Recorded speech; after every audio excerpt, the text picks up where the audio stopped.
శ్రోతలందరకు మీ క్రొవిడి వెంకట రాజారావు అనేక నమస్సులు.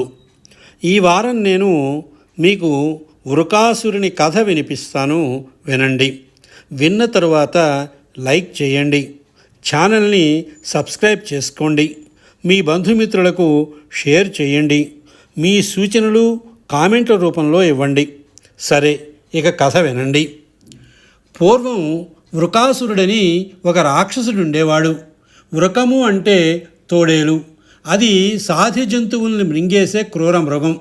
వృకాసురుడు కూడా తోడేలుకు మళ్ళీ లోకంలో ఉండే సాధు జనుల్ని పీడించి హడలుగొడుతూ ఉండేవాడు.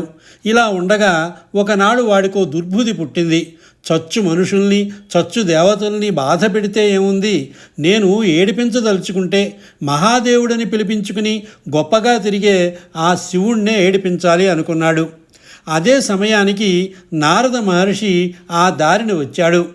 వృకాసురుడు ఆ మహర్షికి నమస్కరించి, స్వామి, నాకు పరమశివుణ్ణి వశం చేసుకోవాలని ఉంది, మార్గం ఏమిటి అని అడిగాడు. నారదుడు, భగవంతుణ్ణి వశం చేసుకోవాలని ఉంటే ఎవరికైనా ఒకటే మార్గం, అదేమిటంటే తపస్సు చేయడం.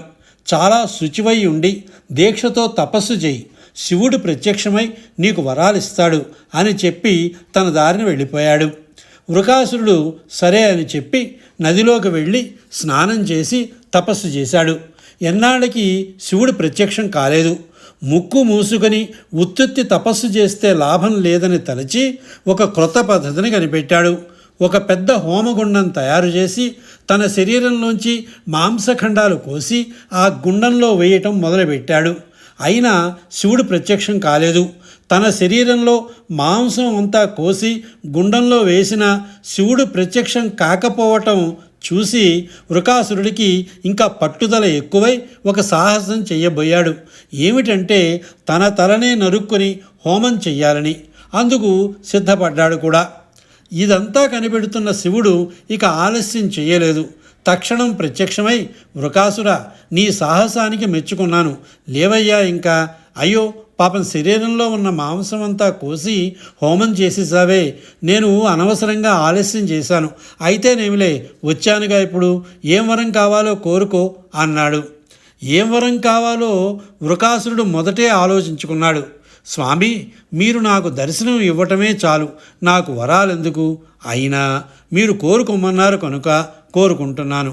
చూడండి, నా చెయ్యి తీసుకెళ్ళి ఎవడి నెత్తి మీద పెడతానో వాడి తల 1000 వ్రక్కలై వాడు చచ్చిపోయేటట్లుగా నాకు వరం అనుగ్రహించండి అన్నాడు.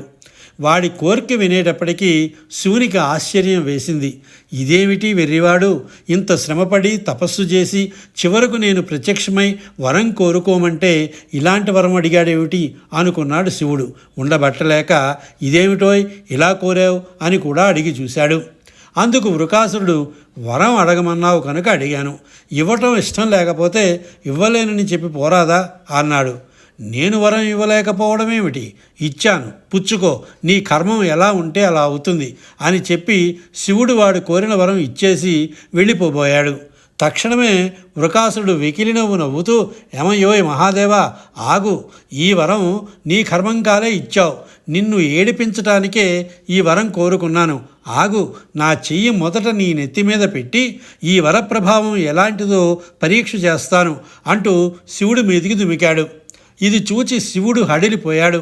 ఆయన చటుక్కున తప్పించుకున్నాడు కానీ లేకపోతే వృకాసురుడి చెయ్యి ఆయన తల మీద పడి నాశనమైపోవలసిన వాడే. ఎంత కృతజ్ఞుడు అనుకుంటూ శివుడు పరిగెత్తడం మొదలెట్టాడు. వృకాసురుడు శివుడి వెంటపడ్డాడు. మాంసపు కడ్డలన్నీ కోసి ఇచ్చేయటం వల్ల, ఉపవాసాలు చేసి శుష్కించి ఉండడం వల్ల కొంత నీరసంగా ఉన్నాడు కానీ లేకపోతే వృకాసురుడు శివుణ్ణి అందుకోగలిగేవాడే. ముందు శివుడు, వెనుక వృకాసురుడు పరిగెత్తిపోతూ ఉండడం ఆకాశం మీద నుంచి విష్ణులోకానికి వెడుతున్న నారద మహర్షి చూశాడు. ఆయన తన దివ్య దృష్టి వల్ల జరిగిన సంగతంతా తెలుసుకొని ఆశ్చర్యపోయాడు. వీడికి తపస్సు చేయవలసిందని ఆలోచన చెప్పింది నేనే కదా, కానీ ఈ దుర్మార్గుడు తపస్సు అందుకోసం చేశాడన్నమాట. మంచివాళ్ళు పరోపకారం కోసం తమ శక్తులు వినియోగిస్తే దుర్మార్గులు తమ శక్తుల్ని ఇలా దుర్వినియోగం చేస్తారు అనుకుంటూ నారదుడు ఆపదలో ఉన్న ఆ పరమశివుణ్ణి ఏదో విధంగా రక్షించాలనుకున్నాడు. పరమశివుణ్ణి రక్షించాలి అంటే మహావిష్ణువే ఏదో ఉపాయం చూపాలనుకుని నారదుడు తక్షణం వైకుంఠానికి వెళ్ళి విష్ణుమూర్తితో సంగతంతా చెప్పేశాడు. విష్ణుమూర్తి లక్ష్మీదేవితో కులాసాగా కబుర్లు చెప్పుకుంటూ కూర్చున్న సమయం అది. అయితేనే నారదుడు ఆ సంగతి చెప్పడంతో చటుక్కుని లేచాడు. ఏమంటే తన తోటివాడు శివుడు, త్రిమూర్తుల్లోనూ ఒకడు, బ్రహ్మదేవుని చేత సృష్టి చేయబడ్డ ఈ లోకాలన్నీ విష్ణుమూర్తి కాపాడతాడు. ఈ లోకాల పని అయిపోయాక శివుడు వాటిని ఇంక పనికిరావు అని నాశనం చేస్తాడు. ప్రళయకాలంలో లోకాలను ఇలా నాశనం చేయవలసిన శివుడే ఇప్పుడు తలవని తలంపుగా ఒక కృతజ్ఞుడి చేతిలో నాశనమైపోతే ఎలాగా? విష్ణుమూర్తి ఒక క్షణం కూడా ఆలస్యం చేయకుండా బయలుదేరాడు. ఒక పొట్టి బడుగు వేషం వేసుకొని వృకాసురుడు శివుణ్ణి వెతుక్కుంటూ వెడుతున్న చోటికి వచ్చాడు. ఆ కపట బ్రహ్మచారిని వృకాసురుడు చూచి ఆయాసం చేత రోజుకుంటూ ఆగి, ఏమబ్బాయ్, నీకు శివుడు ఎక్కడైనా కనపడ్డాడా? పిరికి ప్రాణాలు అరచేతిలో పట్టుకు పారిపోతున్నాడు అన్నాడు. అందుకు ఆ బ్రహ్మచారి, శివుడా కనపడ్డాడు, ఆ కొండమాటున ఎదురయ్యాడు. ఎందుకయ్యా ఎవరో తనువుకొచ్చినట్లు పరిగెత్తుతున్నావు అని అడిగాను కూడాను. అందుకు ఆయన, నా భక్తుడు ఉరుకుడు నన్ను ముట్టుకుంటానని తరుముకొస్తున్నాడు. కాస్త ముట్టుకుంటానంటే నాకేం పోయింది గనుక ముట్టుకోనిచ్చేవాడిని. కానీ వాడి ఒళ్ళంతా మాంసపు కండలు కోసేసిన పుళ్లతోటి కంపు కొడుతూ అసహ్యంగా ఉంది. ఆ పడాన్ని ముట్టుకుంటానని పట్టకపోతే దగ్గరగా నది ఉంది కదా, ఆ నదిలోకి వెళ్ళి శుభ్రంగా ఒళ్ళంతా ఒక మాట కడిగేసుకుని స్నానం చేసి శుచిగా రాకూడదు? అలా వచ్చి ముట్టుకుంటానంటే నే మాత్రం వద్దంటానా అన్నాడు. అవును కానీ నీకు ఈ మాత్రం తోచింది కాదేమిటోయ్? ఎంత లేదన్నా దేవుడు ఆయన కదా శివుడు, అతన్ని స్నానం చేయకుండా ముట్టుకుంటారటోయ్ అన్నాడు బ్రహ్మచారి. వృకాసురుడికి ఆ మాట వినేటప్పటికీ తాను నీళ్లు పోసుకోకుండా శివుణ్ణి ముట్టకుంటాననడం పొరపాటే అనిపించింది. ఇదేమిటి, శాస్త్రాలు వేదాలు చదివిన నాకు ఈ మాత్రం తోచింది కాదేమిటి? ఏటికి వెళ్ళి స్నానం చేసి సంధ్య వార్చి సూర్యునికి అర్ఘ్యం ఇచ్చి శుచినే వస్తాను.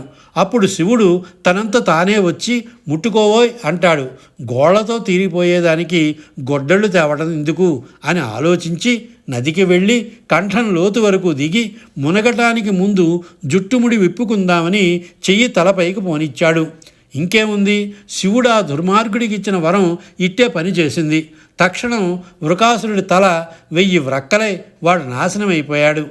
తాను చేసిన ఉపాయం ఫలించినందుకు విష్ణుమూర్తి సంతోషించి ఈ సంగతేమీ తెలియక ఇంకా పరుగెడుతూనే ఉన్న శివుణ్ణి కలుసుకొని, ఆగవయ్యా, ఇంక పర్వాలేదు అని జరిగిందంతా చెప్పాడు. శివుడంతా విని, రక్షించావు బాబు, నన్నే కాదు లోకాలన్నింటినీ రక్షించావు. లేకపోతే ఈ దుర్మార్గుడు కనపడ్డవాడినల్లా నాశనం చేసేవాడే అన్నాడు. అందుకు విష్ణువు, నిజమే, కనుకనే నువ్వు దుర్మార్గులకు అలాంటి వరాలు వీలైనంత వరకు ఇవ్వకుండా ఉండాలి అని చెప్పి శివుణ్ణి కైలాసానికి పంపేసి తాను వైకుంఠానికి వెళ్ళిపోయాడు. సర్వేజన సుఖినో భవంతు. స్వస్తి.